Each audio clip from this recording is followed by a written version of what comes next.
All right, we are live. Welcome to the Arkansas Organic Chronicles podcast, where we discuss anything, everything, and all things certified organic here in Arkansas. I'm Joe Hannon, production instructor at Calf Farm School, and with me today is Luke Freeman, our top or Transition to Organic Partnership Program coordinator. We are coming to you today on the Calf Facebook and YouTube live or YouTube pages. Unfortunately, we're at home rather than at Calf today because I had a bunch of ice at my house this morning and didn't really feel like driving around on the ice. So welcome to the show, everybody. Welcome to the show, Luke. How you doing today? Oh, doing pretty good. Just a little tired as usual with having little kids at home, but besides that, doing well. Yeah, you get a little bit of sleep on occasion with the four running around. Yeah, I'm averaging like 5.5 hours of sleep. So, as a grown adult, my Plenty of 40s, coffee. I still only average like 5 hours of sleep if I'm lucky. So. And you have no excuse. I have no excuse. It's just loads of stress right now. And no, I should sleep like a baby well, maybe that's why I do. I sleep like a baby and I'm up every couple hours. Oh, Luke, it's good to have you on the show. I thought we'd get our day started here. It's February. Everybody is getting their greenhouses up and going. I know a lot of our incubators are getting started next week at Calf. I think Kaylin's getting started here pretty soon at Calf. So I thought we'd talk a little bit about organic seed rolls and soil media for growing transplants, and maybe just kind of walk through some common scenarios and some common questions that we hear and that we heard at Arkansas Grown last week. Love it. Cool. Man, I really wish I had gotten the coffee. Instead, I've got coffee that I made at 6 o'clock this morning that I just nuked. I'm making you jealous. Yeah, a little bit. Oh, and it's not good after a lot of hours. No. All right. So let's say I'm starting transition to organic this year as we are at Calf. Do I have to use certified organic seed? What do you think, Luke? Yeah, so like most things, it depends. Good extension answer. And let me describe the scenarios. So yeah, in an ideal world, you would use all organic seed. But organic seed is not always available for the crop varieties you want to grow. And so fortunately, the National Organic Program has some exceptions built in. So if you're not able to find an organic version of the variety you're wanting to grow, you can use a conventional seed. Granted, the seed is not GMO and is not treated. So, in no circumstance can you apply a seed that's going to apply a prohibited substance, which would be, genetically modified organism or, like a fungicide treatment on a seed.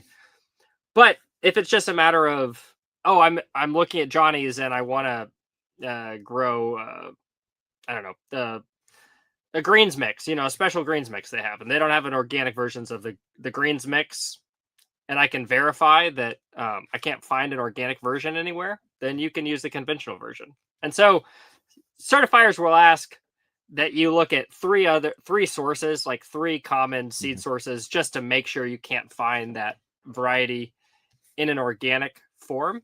And if you check those three sources, can't find it organic, you can buy conventional. All right. So we've got, you can use it, but you got to do a seed search. You got to look at three sources, reputable sources. Like it can't just be mom and pop shop that I made up on the internet and created a website. Like it has to be three reputable vendors, suppliers, right? Yeah. Not GMO seed. That's pretty easy to remember. And not treated and no seed coats that are conventional. So there are some seed coats and things that are certified organic now that you can see with beets and lettuce and carrot seeds and things at your shopping, but it has to be an organic approved seed coat if it's got it. So yeah, and honestly, I've been really happy with how the seed catalogs are making it very clear if the seed coating is NOP compliant. Usually it's pretty obvious. Yeah. And they'll mention that, and usually it's just like a coating for pelletized seed or an inoculant. That's going to be an NOP compliant coating. Yeah, they're really making it very easy to, like, hey, is this seed certified organic or not? And if not, cool, yes or no on compliance with coats and things like that. Mm-hmm. I will say, looking around, like CCOF's materials that they need, I need to shut off my Microsoft Teams as everybody is literally popping messages while I'm trying to podcast. Class is starting next week and trying to work out some room issues. Yeah. I just saw something about a freezer blew up, and I'm like, Oh, hey. no. Anyway, as I was saying, so CCOF asks for a little bit more details when they're asking you to do that seed search. So they want to know what specific traits are you looking for that you can't find. So what I'm taking there is it from their perspective. Okay, you want this variety, you can't find this variety. What specifically about this variety is that you need to have? Why must you have this one? And is there nothing else that is equivalent? So providing a little bit more due diligence there. And I guess they're wanting to know how you contacted your seed vendors. So did you call them? Did you email them? Did you just look on their website? So a little bit more details on how to do the seed vendor search versus looking at, I want to say MOSA and UFA, they don't ask you those specific details, at least from what I've seen in the records. So just a little bit different from certifier to certifier. So it is definitely one of those. You also want to take a look at the certifier or recommended records and have a chat. Mm-hmm. Totally. So, yeah, and I understand the logic. I understand the logic behind that because I've been seeing a lot of organic varieties that essentially are bred to replace a conventional variety. So it could be that you're used to growing a conventional variety, and now there's a new organic variety, so you could easily swap it out. So, right, and that should be pretty standard and things like that. But I can see even though things like tomatoes are like you may be specifically looking for a very specific high tunnel tomato, and you're just not going to find the seed genetics necessarily for that bred specifically for organic production. And so there you justify, hey, I want Carolina Gold because it is a very soft skin, large yellow tomato, and nothing else is really available on the hybrid side of things, right? So doable, but okay. All right, Luke, shall we move on? Yeah, definitely. Cool. So I hear you have a list of suppliers and vendors where we can go to get seeds. Is that correct? We do. Listeners, if you haven't already, check out our Arkansas Organic website. The web address is arkansasorganicag.uada.edu. So that's the website for this top program in Arkansas. And on the website, we put together a really nice resource. Under the resources page, you can go to suppliers. And so we have a list of common, reputable organic suppliers of organic inputs. So, one of those lists is a list of suppliers for seeds and plant materials. And so I'm looking at it right now. We have common seed suppliers for seed potatoes, sweet potato slips, onion sets, seed garlic, cover crop seeds. And it's pretty comprehensive. So definitely check that out. Just some highlights on the suppliers for organic seeds. Johnny's, like everyone's familiar with, High Mowing, Fedco, Seed Savers, Southern Exposure, Territorial Seed Company, to name a few. And just a note, these vendors are listed in no particular order. So it's not an endorsement. We're just trying to compile the vendors that we know of, we know growers use, to make it easy for you to find suppliers. So you could use this list, if you're looking for an organic variety, you could pick, 3 of these seed vendors off the list to do your organic seed search. And there you go. Yeah, I will say we try to put reputable vendors there, right? Yes, that's true. Yes.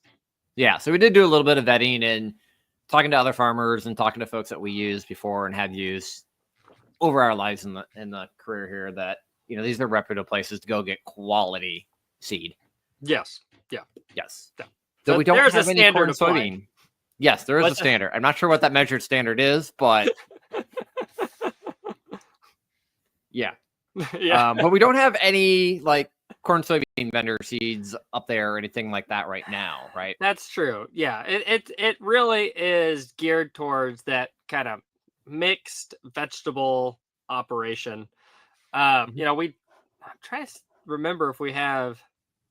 Yeah, we didn't even compile suppliers for like berry plants, so it's really more for the diversified vegetable production. Which at CAF we're more familiar with working with those types of growers, training those growers. But yeah, as this program develops and matures, we'll definitely need to add suppliers for like agronomic crops and fruit crops. Yeah, Absolutely. fruit crop seed stock is going to be kind of a non-existent almost. I feel like, but Yeah, and the planting stock, if the rule hasn't changed, I mean, don't go there far because there was just something that came out on strawberries the other day, and I have not read it yet. So okay. just bypass that one, and we'll come back. Let's to educate ourselves on that before we just go broadcasting our ignorance. Yeah, there was something that just came out on strawberries the other day, and I didn't get a chance to read it. It's sitting in my email box, so we'll come back to that one. We'll come back to that. Strawberries are already in the ground for the year, so that's a fall problem, right? But we do have some friends that we do work with that may be good sources to look for agronomic crops, or at least on the soybean side of things, anyway. True. Right, so that would be the Natural Grain and Soy Alliance is one of our partners that we work with. Yes. And they are seed stock procurement. Yes, I think they grow and sell some of their own, but I think they also have kind of connection points for getting other seed stock and things like that. So correct. Yeah. And Kelly Cartwright would be the contact there. NSGA, and it's all non-GMO soybean, possibly some other seed, but in this case, I mean these are going to be soybean varieties. You're not going to find certified organic, so yep, non-GMO would definitely qualify. But these are definitely soybeans for this region, specifically for this region. So that's the nice thing. Like it's hard to find good genetics for your region, and that's kind of their focus is genetic development for here. Absolutely. So, well, cool. We've covered some. Where do we find some seeds? What do we got to do for records? What about planting media? Is there anything specific that we need to kind of be mindful of with planting media, Luke? Oh, definitely. Yeah. I'm such a nerd, and I just love talking about organic potting media. So I'm really glad this is on the topic list today. Back when I was at NCAT as an naturist specialist, I actually updated the organic potting media publication. So I'd refer anybody to that. They can go to the NCAT website and just search organic potting media. And it's a really great resource. It is. I've used it in class. Cool. Oh, great. Yeah. So, the gist of it is, like all organic inputs, look to see if on your potting media it says OMRI listed. And if it's got that OMRI label on it, you're good to go. The big thing, honestly, like there are two main components of potting mix that are going to make it not allowed or prohibited in organic production. The first is going to be a conventional fertilizer. Some of them might have like even just a little bit of a fertilizer charge to it. Right. Something that's kind of slow release to give that the seed stock a little bit of time in the greenhouse without having to do supplemental supplying. Yeah. And it can be tricky. I mean, sometimes it's not really advertised on the potting mix that it has fertilizer in it, but a lot of conventional potting mixes will. So that's going to disqualify it. The other thing, which is even more kind of hard to discern, is the wetting agent, which a lot of people don't think about. But because peat moss, when it dries, it's so hard to re-wet. I mean, anyone who's tried to wet a bale of peat moss knows this. It can be so frustrating when that thing dries out. You have to essentially soak it in water. And it just floats on top of the water. Just like, come on. Exactly. But so that's if it's a conventional potting mix, more often than not, it's going to have a conventional wetting agent, which is not allowed in organic production. And so it's really those two things that are going to disqualify a conventional potting mix. So that's why you really need to to be like 100% certain if you're buying a potting mix, a commercial potting mix, that it's allowed, either by seeing the OMRI label or checking with your certifier just to make sure that specific product doesn't have any prohibited substances in it. But there are a lot of, organic commercial potting mixes these days, so it's really not hard to find a good one. It's really not. Like, so we're using Dairy Do at the farm this year, and I think Kaylin worked with a bunch of farmers in the area to buy a whole semi load of Dairy Do and had it shipped in and redistributed. And then we've used Vermont Compost in the past, which is pretty common. But then even all of your larger pro suppliers like ProMix and Lambert, they also have an OMRI labeled product available. So there are just tons of them, but you do have to do a little bit more careful looking. Yeah. And one thing to note, because of the wetting agent in these organic potting mixes, make sure you're getting new stuff. Like if that potting mix is even a year old, that wetting agent, it's naturally derived. Usually it's like yucca extract or something like that. It's going to start to degrade, and it'll be really hard to re-wet the media. So that's something where with organic media, like it does age, and it's really not good if it's old. So make sure you're getting new stuff. Yeah, and I'm a big fan of buying something that has coconut coir in it as well, because it is hydrophilic. It attracts water, so it does help with that wetting a little bit if you kind of balance out the coir with the peat moss. Yeah, and I think the compost too. If you get something with compost, that would help with the wetting as well. And compost is commonly added as an alternative to the fertilizer that you'd find in a more conventional product. Mm-hmm. Yeah, exactly. Yeah. Making your own. Yeah, that's where I was gonna go. I'm like, I'm not a fan of making your own for a couple of reasons. One, like it just takes a lot of time.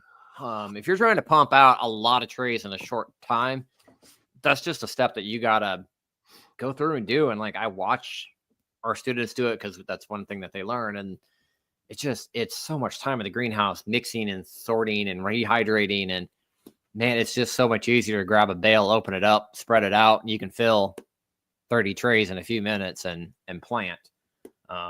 My other big reason is as you're making that transition, buy something that you know is already approved and get going down the road first. Like, don't add complications to the transition. Keep it simple. You can always make it more complicated later. It's kind of my take-home thoughts there. But Luke, what are your thoughts? Yeah, I think that's fantastic advice. It's really good advice. I think if you're kind of a home gardener, homesteader type, and you want to dink around with it, yeah, it's fun. You can use compost you make on the farm. You can make your own leaf mold. You could use potash, from your wood stove, whatever. Yep. But yeah, if you're commercial and you need to make sure you're not adding any prohibited substances to your farm, like your certification is on the line. Mm-hmm. I completely agree with you, Joe. Yes. And you just said your certification, like now you have all these different inputs too that you need to track and monitor as well. Yes. And if you're pulling wood ash that you made yourself and you're pulling this and you're pulling compost, we do have all the records for the compost. Then do you have like it can get real complicated real quick, I think. So yeah. Even with the lime. I mean, just making sure your lime is NOP compliant. It's just all those little ingredients. I mean, you're going from one record to like purchasing the potting media that is NOP compliant to probably you're talking like at least 10 ingredients, I would imagine, to make a good potting mix yourself. Yeah. Yeah, it's a little tough. Don't buy first, make your own later if that suits you. But absolutely. One thing I would just add is it's possible to just kind of slightly tweak a commercial mix. So what you could do is maybe add a little vermicompost, or if you have a good source for organic compliant compost, add a little bit of compost. Maybe you want to add a little bit more of a fertilizer charge. Or there's a local supplier of biochar. Assuming you make sure this biochar is NOP compliant, that would be a great thing to add to your potting mix. So little things like that, or maybe like AM fungi, a little microbial inoculant Yep. uh, to help with Something like transplant that you could shock. do as a soil drench or something like that. So Yeah. it's more of like a pesticide application style record versus a mixed compost or Hmm. a mixed product record. So Yeah. Yeah. So I don't know. If you want to tinker, I would start there. Use yeah. an organic potting mix as your baseline, and then maybe you can Mhm. add to it to make it a little better. Yep, certainly. Or if it's short day crop, don't add to it, but add to your field and use it as a fertilizer amendment in the field. Um, Again, just a little bit easier for a record keeping standpoint, I think. Hmm. So Agreed. maybe easier for an application standpoint too. Maybe not. It depends on what you're putting down, I guess. Yeah. Okay, cool. We beat that one pretty hard. Let's move on. All right, what records do we need to keep for greenhouse seeding, Luke? Oh, pretty base. I told you I could nerd out on potting media. I gave you a I warning. know, I know. You know way more about potting media than I do. I might go buy a bale We just and scratched the keep surface. moving. Anyway, moving on to records. Yeah, greenhouse seeding. So, Yeah. yeah, pretty basic stuff. So, like what you're seeding, when you're seeding, how much you're seeding. And that's something you could easily have a paper record hanging in your greenhouse that you could fill out, or Mhm. if you're doing digital records, keep it that way. Yep. Really, I think what they're looking for at the end of the day is to verify that what you're seeding in the greenhouse, what you're putting in the field is matching what you're harvesting and selling so that, oh, why are you suddenly getting a ton of product going into market, but you're only putting a couple thousand plants in the ground? So it's just verifying and maintaining that integrity of what you're growing, producing, and selling. And frankly, I think that's a good thing. Yeah, and these kind of seeding records, they're just good records to have as a grower. So you can just make notes Mhm. during the season. Need to start more of this, need to start less of this. Poor germination. Uh, think about Need why. to adjust Troubleshoot. weak planting, like forward or back, or yeah, Yeah, so these are just great records to have in the greenhouse and the prop house for any true. grower. Like if you're not keeping that record, what are you doing here? What are you doing? What are you doing?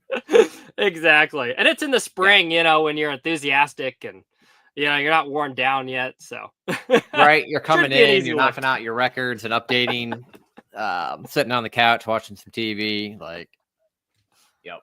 Uh-huh. All right. So we need to do our seed searches. If we're not using organic seed, we need to make sure we're getting appropriate organic approved soil media. Need to keep records when we're putting seeds in the greenhouse or when we're seeding out in the field. I think that's pretty much it for major record keeping for transplant production, right, Luke? Agreed. Yeah, that I think covers it. so.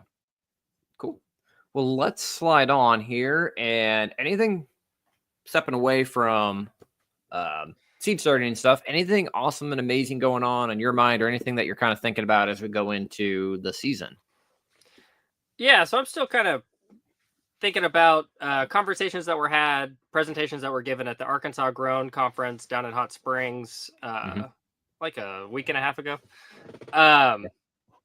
On the first Saturday, the first, we hosted the organic track, and we were able to bring in Brendan and Liesel with Snugglebug Farm, certified organic farm up in Huntsville, and then Mike Appel out of Oklahoma with Three Springs Farm. They both gave really good presentations, and there are just some things that they brought up that I've still been chewing on.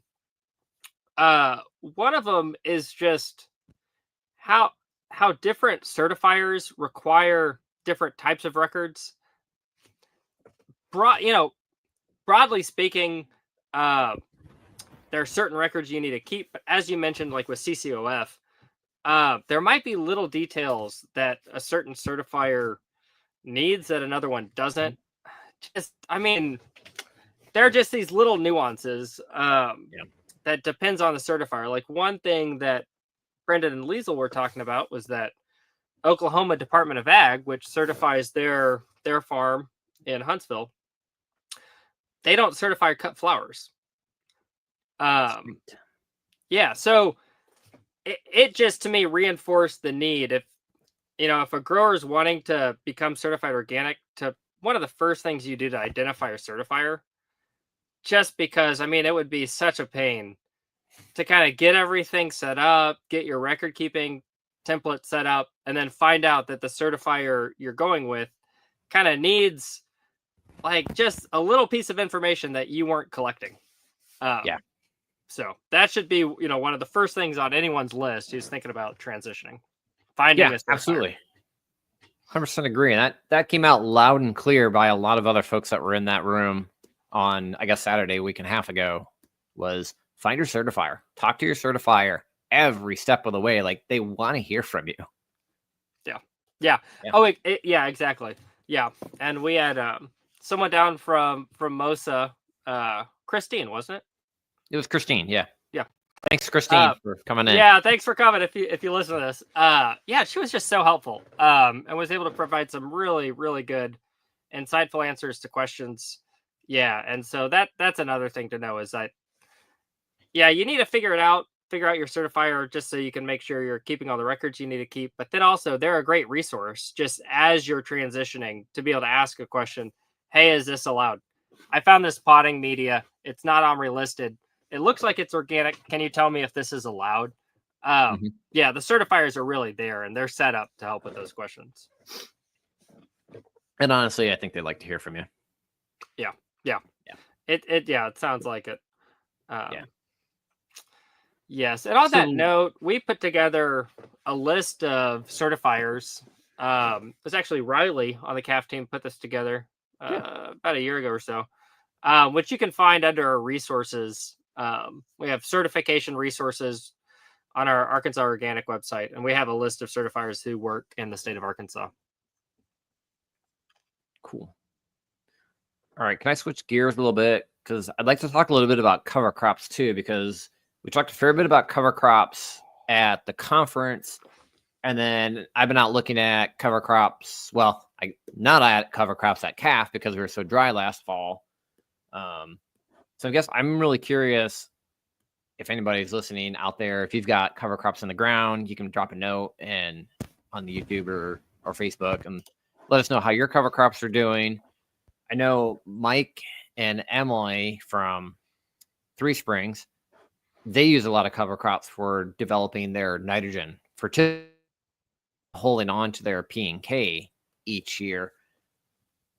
Kaylin and I have really struggled this year to put together a solid fertility plan because we weren't able to get cover crops in last fall. And that's kind of a huge struggle from the organic standpoint. Yeah. Is it mainly on the nitrogen side of things that you're struggling?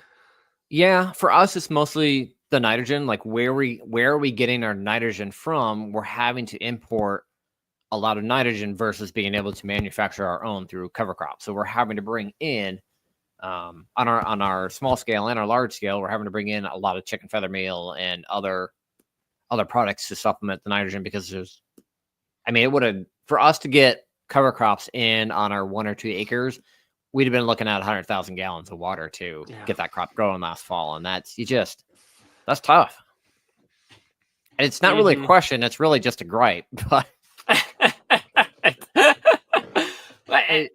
I think that's a really good point. I mean, I was so impressed by, Mike talking about how they're essentially growing all their fertility. Yeah. I mean, like we had talked about, their P&K levels were essentially they were increased by years and years of poultry litter. But just to be able to grow all the nitrogen you need every year is incredible. But I mean, because it's a biological solution, these environmental aspects like lack of rainfall can really throw a wrench in the works. Like if you don't get rain to grow your cover crops, what are you gonna do? Right. And I really forgot to ask, or should have asked Mike the other day at the presentation, like, when did you get your cover crops in? How much nitrogen are you actually expecting to get out of that? Because talking to Amanda, who also presented, probably not going to get 100% of your nitrogen need from the cover crop this past year, just with how late you would have had to get it in the ground just to get any moisture. Yeah. And I totally forgot to ask how his cover crops actually look. Yeah, and that makes me think of a question. If you're relying on cover crops to supply a portion of the nitrogen budget for your cash crop, do you have a good way, Joe, to assess the nitrogen credit? There are some pretty good. There are some pretty good resources out there that give you some ballpark figures. And then I usually take it from the conservative approach and take the low end of that figure. But then you also have to go through and kind of make a percentage estimate of like, okay, how much actual residue is out here, and further adjust back. And are you talking biomass samples? Is that what you would do? More like a visual biomass sample. Okay. I'm not paying for a lab sample to get a nitrogen Yeah. test, because that's not so much, what does the plant got in there right now? It's at the end of the day, like, how much biomass do you actually have, and do you have enough time to actually generate enough biomass and create enough root system and create enough inoculation that is going to generate significant quantities and with soil moisture adequate in order to have good inoculation and development for that nitrogen. So yeah, there's some great estimates, but they're also kind of if that makes sense. Yeah. And I feel like the thing about organic production systems is you got to allow a lot of, I don't know, I'm going to say like fudge room, like margin. Yeah. And so, building soil organic matter and having that bank of organic matter that's slowly releasing, organic forms of nutrients like nitrogen helps having that buffer. Yep. Because it's biological, it's hard to just dial it in precisely. So it helps to kind of to build up a little bit of an extra bank of fertility in the soil that the plants can rely on. It does, yeah, because you're going to get some residual nitrogen later in the year or year two from that cover crop. You're going to get residual nitrogen or nitrogen release from your organic matter breakdown. You're going to get residual nitrogen 2, 3, maybe 4 years out from manure applications. And actually, as you mentioned that building that buffer zone out, when Kaylin and I were writing, Kaylin's our farm manager at CAF, when we were writing our SOPs for a lot of our tractor scale production, we were looking at what is the high end for our total nitrogen need to grow that crop, but then using the low end of estimated output from our various sources. So low end estimate from our organic matter release, low end estimate from our residual cover crops, low end estimate from our cover crops, where we will have some cover crops in, and kind of stacking to make sure that, let's hopefully we get enough. And then again, because it is biological release, like just because you plan to have 150 pounds per acre out there, if it's cool and wet, that's not what you're going to get. Yeah. Or I imagine if it's dry and you just don't have as much biological activity. If it's dry, if it's too hot, if you didn't get adequate cover crop establishment, like we were talking, growing cover crop for roller crimped and planting into in order to get away from plastic mulch. And we talked a little bit about this on the podcast with Kelly and Lanny and Joe, just about how perfect everything has to be in order to really be reliable and dependent on that fall planted cover crop. So it's tricky. I think we're going to go in and actually do some in-season fertility, like tissue culture or tissue sampling, in order to kind of monitor where our NP and K are, so that we can come back in and you do a few like side dress applications to our drip system if we need to. Okay. And so just like in conventional ag, where we can run fertilizer through our drip systems, we have products that we can run through our drip systems under organic agriculture. But how much nitrogen you can pump through on your organic system versus your conventional, like not nearly as many or not Mhm. nearly as much. So. Yeah, what products are you guys planning to use for that? Oh, I knew you were going to ask as soon as I mentioned it, and I don't know. It's fine. I don't remember. I'm curious because I'm just so used to hydrolyzed fish products, which I know can cause an It's issue probably a with emitters. fish-based Yeah, product. Yeah. yeah. Yeah, we're going to thin it down a fair bit and then run it through a filter and a Venturi injector. But Okay. yes, it can plug up. Mm-hmm. Yeah. Yeah. Yeah, it can. There are some other products though that are much more similar in like product consistency that should not plug an emitter. Mm-hmm. Yeah, and So. I've seen there are some newer products that are more on the soluble side of things. Yeah, stuff is Anyway, evolving just and curious. improving.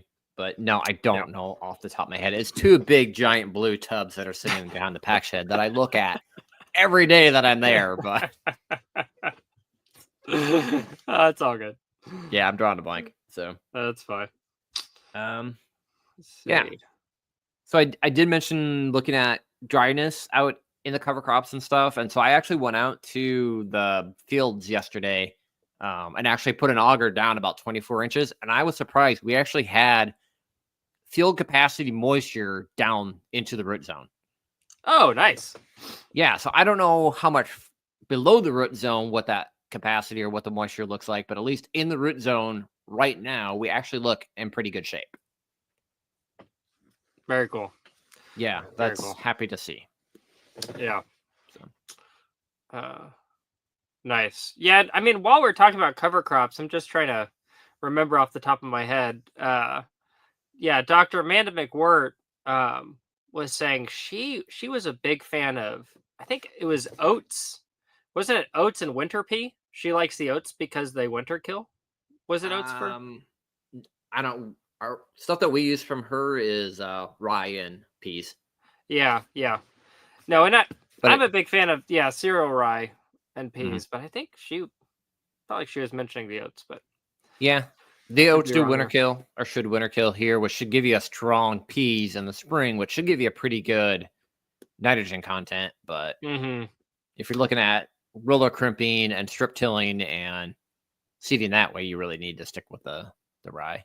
Oh yeah, for the biomass. Oh yeah, for the biomass. Absolutely. I think the only downside with the winter rye or cereal rye is that it's so resilient. It likes to bounce back. Like if you roll it too soon, for example, it's got to be absolutely perfect or it's going to bounce back. And I've even seen where they've come in and they've rolled it and then they've re-rolled it a week or so later just to make sure it is gone. It doesn't want to die. Yes. Yeah, exactly. So I was really happy to see though, like what she had for their research estimates on nitrogen release in that system was very closely matching the expectations of like what's in published literature and extension guides out there already. So it's really nice to see what she's finding in a lot of trials is also matching current recommendations and things. So that was really just nice to see, like reassuring to see. Yes. All these numbers I've been telling growers are actually verified. Or like what we're working with on our recommendations. Like, these numbers are actually pretty good. Yeah. So that's really nice. And so just to put in a plug, I'm currently working on the presentations that were given at the organic track at Arkansas Grown. So they'll be showing up on our YouTube channel here in the let's say within the week. So Dr. Amanda McWhirter gave a really good presentation on cover crops. So anyone who's interested in that, just be keeping an eye on our YouTube channel. Cool. Awesome. Can I, before we wrap up, can I say, look at this awesome hat I got? Oh yeah. Organic champion. Yep. This was sent to us by our top partners, right? Or our top leadership group. Yes. Yep. Cool. I've got one left. So if anybody wants one, drop me a note. I've got one left to give away. I'm giving it away because it's sitting on my desk and I need it off my desk. So. Oh, look at that. right? So I've got Sure. one left. So Okay. cool. Leave a comment. You can win a hat. You could win a hat. I'll send it to you. Unless you're family, then I can't do that. Exactly. All right, Luke. I think we've had enough coffee, and I think maybe we should wrap up. Yeah, sounds good. All right. Well, everybody, thanks for tuning in for our second live episode. Luke and I will be on monthly. We're going to be on the second Tuesday of the month at noon, talking current topics in the organic industry and what's going on in the field.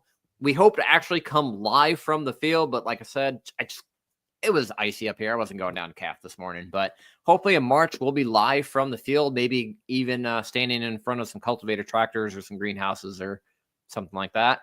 Or we could come to your farm and we could live stream from your farm. That would be fun. So if you'd like to join us, if you'd like to join us on the show, drop a note in the comments or message us directly and we'll work something out. And of course, this podcast is supported in part by the USDA Ag Marketing Service Transition to Organic Partnership Program and the University of Arkansas Division of Agriculture. We'll see you next month, everybody. Thank you for tuning in. Thanks, Luke, for joining. Thanks, Joe.